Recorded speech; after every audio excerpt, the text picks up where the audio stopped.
Hello बच्चों, इस video में हम यूवीएफ रिलेशन के बारे में बात करेंगे। तो यूवीएफ रिलेशन क्या होती है? देखो, यू जो होता है ये स्फेरिकल मिरर है। यू जो है ये ऑब्जेक्ट की डिस्टेंस है मिरर से, वी इमेज की डिस्टेंस है मिरर से, और एफ इसकी फोकल लेंथ।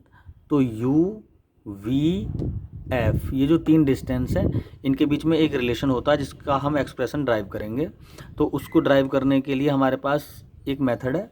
देखो, जैसे एक तो ट्रायंगल हमें इसमें चमक रहा है। देखो, ये बॉडी ऑब्जेक्ट रखा है सी और इनफाइनाइट के बीच में, और इसकी इमेज बन गई सी और एफ के बीच में, ठीक है, इन्वर्टेड और रियल।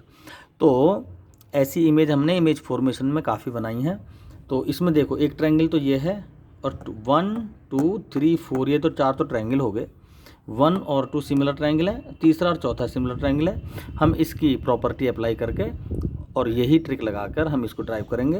तो पहले पहला और दूसरा, ये पहला और दूसरा जो ट्रायंगल है हम इसको सिमिलर मानेंगे, तो उसकी प्रॉपर्टी लगा देंगे O O dash upon N N dash, ठीक है, O O dash upon N N dash, है ना। परपेंडिकुलर साइड्स दोनों ट्रायंगल की रेशो, फिर बेस का रेशो ले लेंगे, यानी O F upon F P या एफ एन, ठीक है।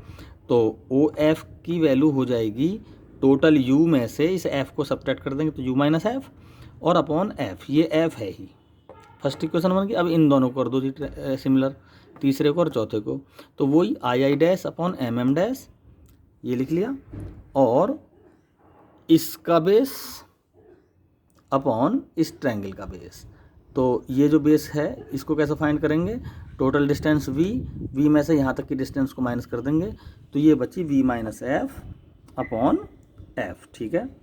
अब देखें ज़रा, जो ये आई आई डैश है ये किसके इक्वल है? देखें ज़रा, आई आई आई डैश जो है वो एन एन डैश के बराबर है, और O O dash M M dash के बराबर है।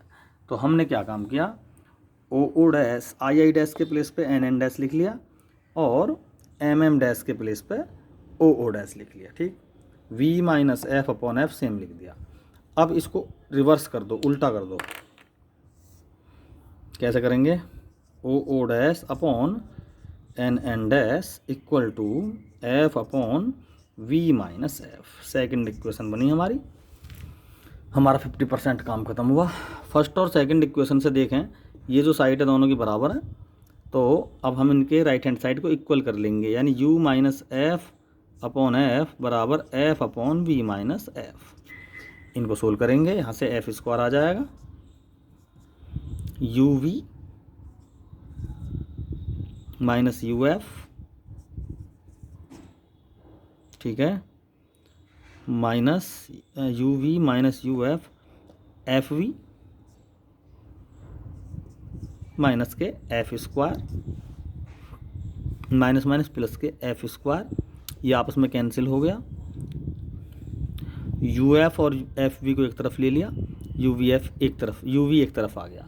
तो कहने का मतलब ये है, यू वी को अकेला ले लिया, सिंपल कैलकुलेशन करनी है, u f plus f we.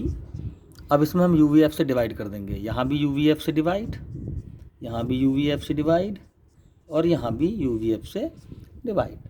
तो यू वी से यू वी कैंसिल, और भाई एफ यू से f u cancel, f v से एफ वी कैंसिल, क्या बचा? 1 upon f equal to 1 upon v plus 1 upon u. ये रिलेशन आई, ये वी इमेज की डिस्टेंस, ये ऑब्जेक्ट की डिस्टेंस, ये फोकल लेंथ, ठीक है। अब अगर हमारा ऑब्जेक्ट और इमेज, देखो ये है रेफरेंस पॉइंट, इसके अगर उल्टे हाथ पर डिस्टेंस है तो वो नेगेटिव होंगी, और इसके राइट हैंड साइड पर अगर डिस्टेंस होंगी वो पॉजिटिव होंगी। तो देखें ज़रा, कॉनकेव मिरर है तो इमेजेस फोकस कहाँ होती है? रे ज़्यादातर प्रिंसिपल एक्स के लेफ्ट हैंड साइड पर।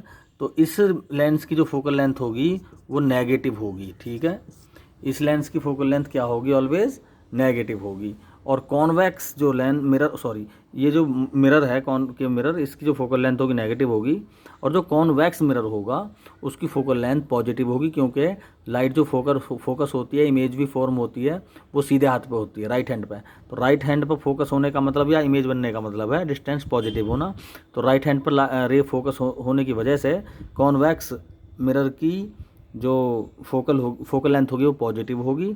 ये एक बस एक ट्रिक है समझने के लिए, ठीक है। तो ये इस तरह से रिलेशन पूरा हुआ। मैं आशा करता हूँ समझ में आ गया होगा। Thank you.